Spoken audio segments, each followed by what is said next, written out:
My girlfriend's friends laughed. Look at his car.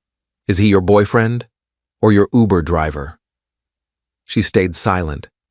I just said, all right, and kept finishing my fries.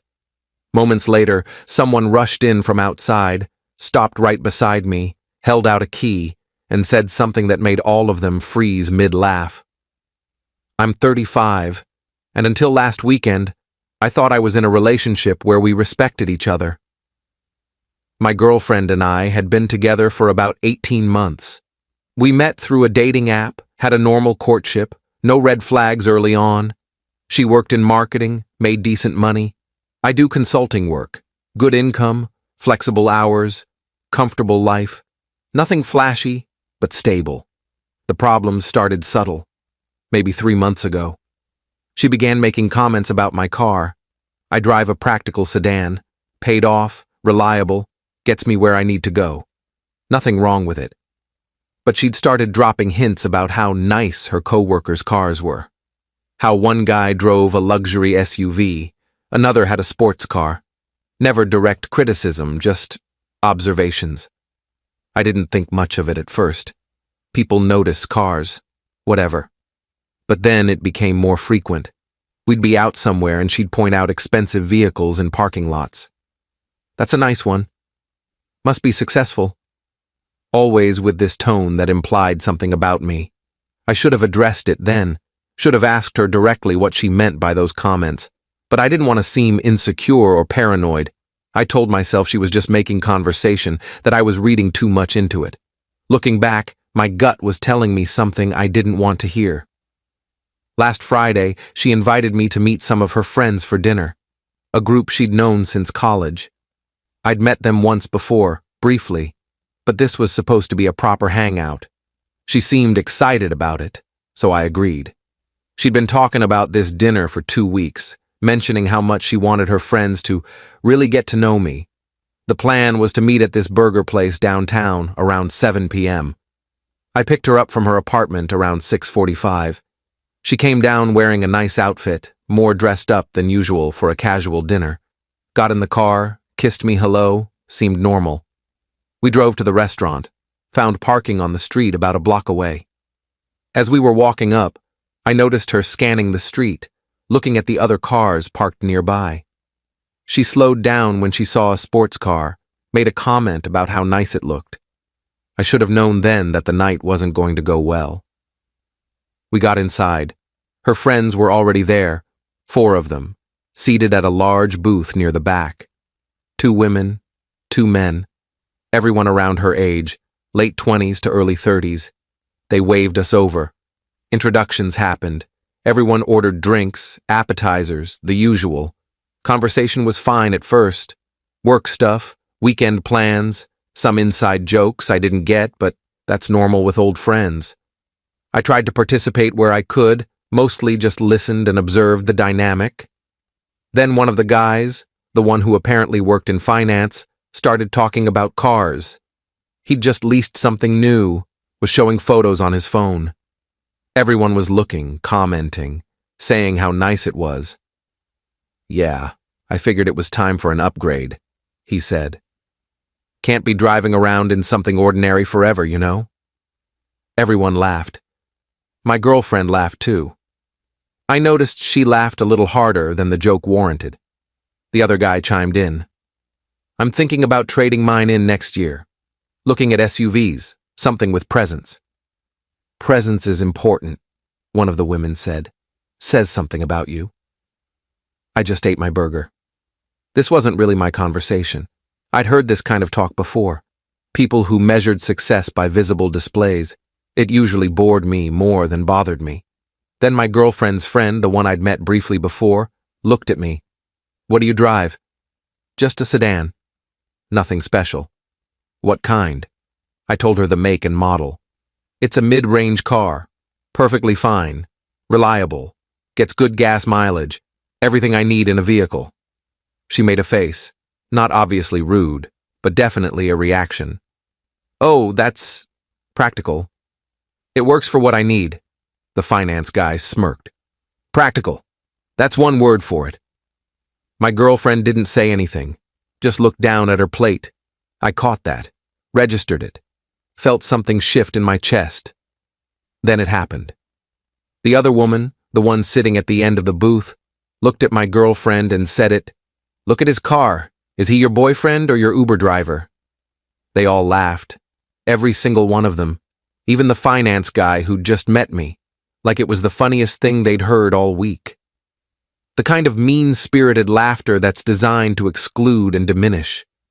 I looked at my girlfriend, waited for her to say something. Defend me, shut it down, anything. Even a simple, "That's not cool" would have been enough. She stayed silent. Just gave this uncomfortable smile and looked away. Didn't meet my eyes. Didn't say a word in my defense. I put down my burger. All right, that's all I said. Just all right. Then I picked up a few more fries, ate them slowly while everyone kind of moved on to another topic. The moment passed for them. For me, something had shifted fundamentally. I wasn't angry. I was just clear. Clear about what had just happened and what it meant. I finished my food. Didn't rush. Didn't make a scene. Just ate like normal while half listening to their conversation about weekend plans and some party someone was throwing. The finance guy was talking about bottle service. Someone else was debating which club to go to. About 10 minutes later, I was getting ready to excuse myself to the bathroom when the restaurant door opened. A guy in a suit walked in, looked around, spotted me, and walked straight to our table. There you are, he said. Sorry I'm late. Took forever to find parking. I looked up. It was my business partner. We'd been working on a consulting project together for the past 6 months. He held out a key. Here's the key to the office space. The building manager dropped it off at my place this morning. Figured you'd need it for tomorrow's client meeting. I took the key. Thanks. Appreciate it. He glanced at the table, at everyone staring at him. Sorry. Didn't mean to interrupt dinner. I'll let you get back to it. But one of my girlfriend's friends, the finance guy, spoke up. Wait, office space? What do you do? My business partner looked at me, then back at him. We run a consulting firm together. Been building it for about 3 years now. What kind of consulting? Business strategy, operational efficiency, that kind of thing. We work with mid-sized companies mostly. Help them streamline, improve margins, restructure when needed.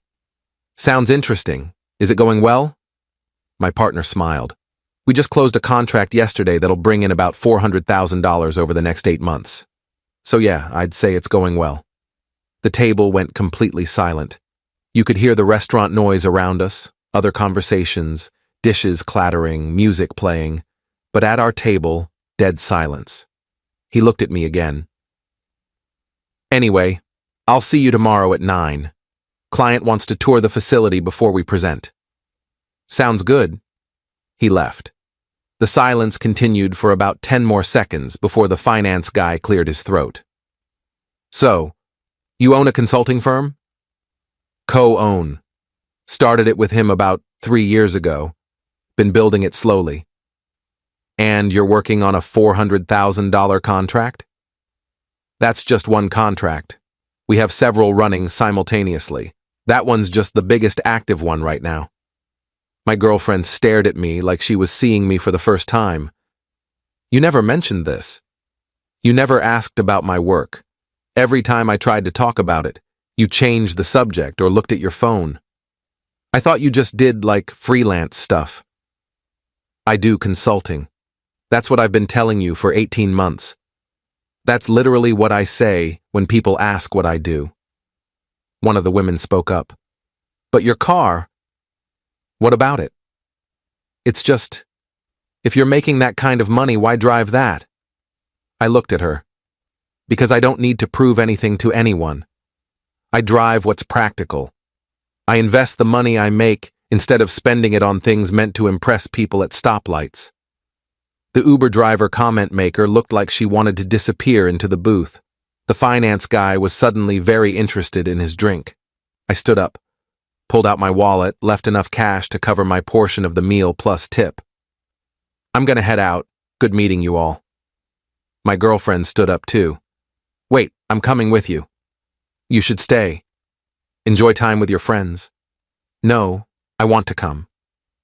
I looked at her, really looked at her. You didn't say anything when they made fun of my car, you just sat there. I didn't know what to say. You could have said anything. That's rude. Don't talk about him like that. He's my boyfriend and I don't appreciate that. Literally anything. Instead, you chose silence. That says enough.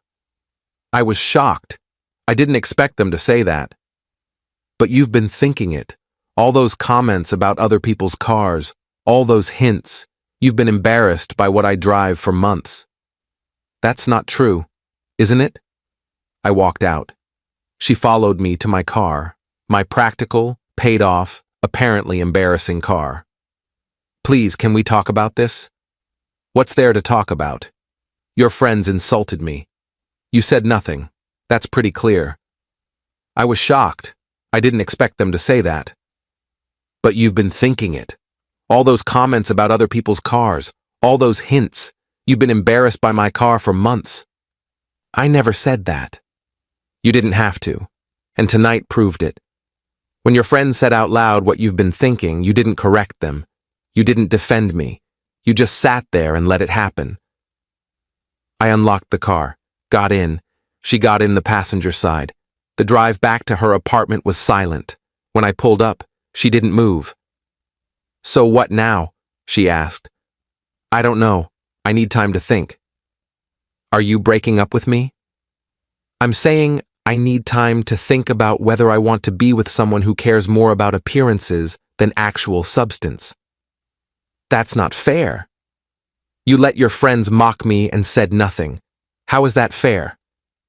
She got out of the car, slammed the door. I drove home. Update 1. That was Friday night. She texted me Saturday morning. We need to talk.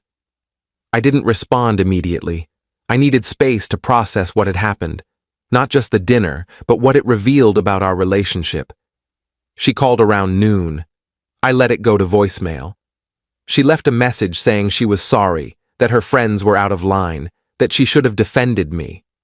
All true. But also, not addressing the real issue. Sunday afternoon, she showed up at my apartment. I answered the door because avoiding her forever wasn't sustainable. Can I come in? I guess. We sat in my living room. She looked like she'd been crying. Part of me felt bad. Most of me was still processing everything. I'm really sorry. What they said was horrible. I should have shut it down immediately. Why didn't you? I don't know. I froze. I didn't want to cause drama. But you were fine with them causing drama at my expense? No. I didn't think before I reacted. Or didn't react. The problem isn't just that moment. The problem is that you've been making comments about my car for months. You've been implying I should drive something more expensive. Like my perfectly good car is somehow beneath you. I never meant it that way. How did you mean it then? She didn't answer. Couldn't answer. Because we both knew what she'd meant. You know what I realized? I continued. You don't actually know what I do for work. You've never asked details, never showed interest, just assumed I was some regular guy with a regular job. And that was fine when you thought I was on your level or below it. But now that you know I'm probably doing better than you financially, suddenly you're interested. That's not true, isn't it? When was the last time you asked about my work, about my projects, about what I do all day? She thought about it. I don't know. Exactly. You didn't care. You judged me based on my car and made assumptions, and you were embarrassed by those assumptions in front of your friends. What do you want me to say? I want you to be honest. Do you want to be with me, or do you want to be with someone who drives a car your friends will be impressed by? She started crying again. I want to be with you. But you also want the car. That's not, You can't have both. Either you accept me as I am, practical car and all, or you don't. But I'm not changing who I am to impress your friends. I'm not asking you to change. Then what are you asking? I'm asking for another chance, to prove I'm not as shallow as I seem. Update 2. I told her I needed more time. She left. I spent the next few days thinking, talking to my business partner about it, talking to my own friends. Everyone had opinions, but ultimately the decision was mine. Wednesday, my business partner and I met with the client. The meeting went well. We secured the contract, finalized terms, celebrated with lunch afterward. So, he said over lunch, want to talk about what happened at that restaurant? You mean the Uber driver comment? Yeah, that was rough. Is your girlfriend always around people like that? Her friends from college. I'd only met them once before. Didn't realize they were that judgmental. And she didn't defend you? Nope, just sat there. That's tough. What are you going to do? Still figuring it out. Can I give you some unsolicited advice? Sure. You've worked hard to build what we have. 3 years of long hours, reinvesting profits, building a client base. You did that by staying focused and not trying to impress people with expensive toys. Don't let anyone make you feel bad for that. And definitely don't stay with someone who makes you feel like your success isn't enough because you don't display it the way they want. He was right. I knew he was right. Thursday, my girlfriend texted again. Can we please talk? I miss you. I called her. Let's meet for coffee tomorrow. Okay. Where? I named a place near my office. We agreed on 3 p.m., Friday afternoon. I got there first, ordered my coffee, waited. She arrived 10 minutes late, looking nervous. Hi. Hi. We sat down. She immediately started apologizing again. I let her finish. I've been thinking a lot, I said. About us? About that night? About the past few months? Me too. And I realized something. You've been ashamed of me. Not of who I am as a person maybe, but of how I present to the world. My car, my clothes, probably other things I haven't noticed. You've been hoping I'd change, become more visible with my success. I wouldn't say ashamed. What would you say then? She struggled to find words. I wanted you to show people you're successful. Because you are. You're doing so well. But people don't know that because you're so modest about it. And that bothers you. It bothers me when my friends assume you're less than you are. Less than I am. So you do see it as a hierarchy. And you were embarrassed that your boyfriend appeared to be lower on that hierarchy. That sounds terrible when you put it that way. How else should I put it? She looked down at her coffee. I don't know. Here's the thing. I could drive a luxury car. I could wear expensive clothes. I could show off. But that's not who I am. I'd rather invest my money, build my business, and live within my means while building wealth. That's my choice. And if you can't respect that choice, then we're fundamentally incompatible. I do respect it. You didn't respect it when your friends mocked it and you said nothing. I know. I messed up. But I can change. I can be better about that. Can you? Or will you just be better at hiding your disappointment? Because that's worse. Update 3. We talked for another hour. She insisted she could change, that she'd learned her lesson, that she understood now why what happened was wrong. She talked about how she'd been reflecting on her values, on what really mattered in a relationship. I wasn't convinced. Words are easy. Actions are harder. I need to see it, I told her, not just hear it. I need to see that you actually value substance over appearance. How can I show you that? I don't know. That's something you need to figure out. We left the coffee shop with things unresolved. She texted me over the weekend, asking to meet again. I was busy with work. We had client presentations, contract negotiations, the usual. We scheduled dinner for Monday. Monday night, we met at a different restaurant. She seemed different, more serious, more grounded somehow. I talked to my friends, she said. Told them what they said was unacceptable. Told them they owed you an apology. What did they say?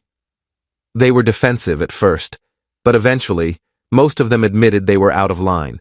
The one who made the Uber comment actually sent me a message to pass along to you. She's sorry. Okay. And I've been thinking about why I reacted the way I did, or didn't react.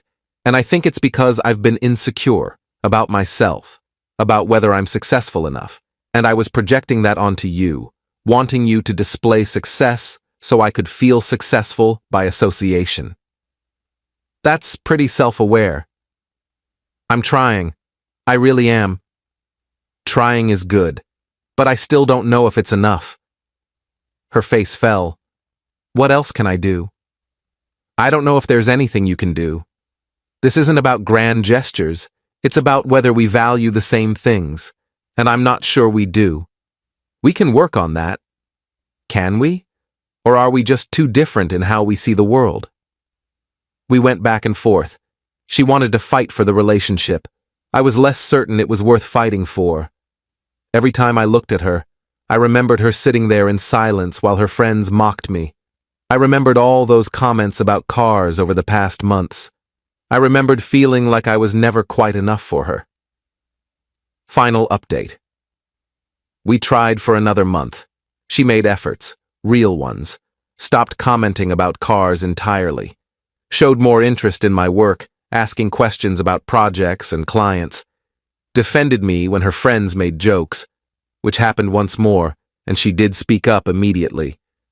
But something had changed fundamentally. I couldn't unsee what I'd seen. Every time she complimented my car or said she didn't care about material things, I wondered if she meant it or if she was just performing growth. The trust was broken. About 6 weeks after the restaurant incident, we met for dinner again. It was supposed to be a date night, trying to reconnect and rebuild what we'd had. Instead, I ended it. I don't think this is working, I told her. Why? I've been trying so hard. I know, and I appreciate that, but I can't get past it. Every time I look at you, I remember you sitting there while your friends mocked me. And I don't think that's fair to either of us. She cried, asked me to reconsider, told me she'd changed, that she was different now, that those things didn't matter to her anymore. Maybe she was different, maybe she had changed, but I couldn't trust it. And a relationship without trust isn't worth saving. We broke up that night, civil, sad, but necessary. It's been 3 months now. I'm doing fine. Work's busy. The business is growing. We landed 2 more major contracts, hired 3 new consultants, and opened a second office. I'm dating someone new, someone I met through work, actually. She drives a modest car, too. We've talked about money and success and what matters. We're on the same page. I saw my ex once, about a month ago, at a coffee shop downtown. She was getting into a car with someone, guy I didn't recognize, driving an expensive SUV. She looked happy. I hope she is. I genuinely do. As for me, I still drive the same car, still live modestly, still building wealth quietly. And I'm fine with that. More than fine. The right person won't care what car you drive. They'll care about who you are, what you value, how you treat people. Took me a failed relationship to really understand that, but I get it now. And honestly, that dinner, as humiliating as it was in the moment, did me a favor. Better to find out who someone is when they think you're less successful than when they know you're doing well. At least then, you know they're judging you honestly, not performing acceptance for benefit. Welcome to the channel. Your go-to place for the most compelling and controversial real-life drama story from Reddit. Here, we bring you some of the most enjoying story of the Ita and the A-hole category, focusing on complex situations involving relationships, marriage, family conflicts, money, and difficult life decisions. Each story is more than just an experience. It's moral dilemma and make you question who is right, who is wrong, and what would you do in their place. You will hear stories about betrayal, toxic relationships, extended divorces, family disputes, and choices that lead to unexpected consequences. All content is carefully selected from variety sources and retold in Korea. In this way, so can both enjoy and reflect on different perspectives of human behavior and real-life situations. The channel is perfect for listening while relaxing, doing chores, driving, or winding down before sleep. Most importantly, it's a space where you can enjoy the conversation and share your opinions. Leave your thoughts in comment. Every story has more than one side. Subscribe and turn the notification so you never miss the latest drama story.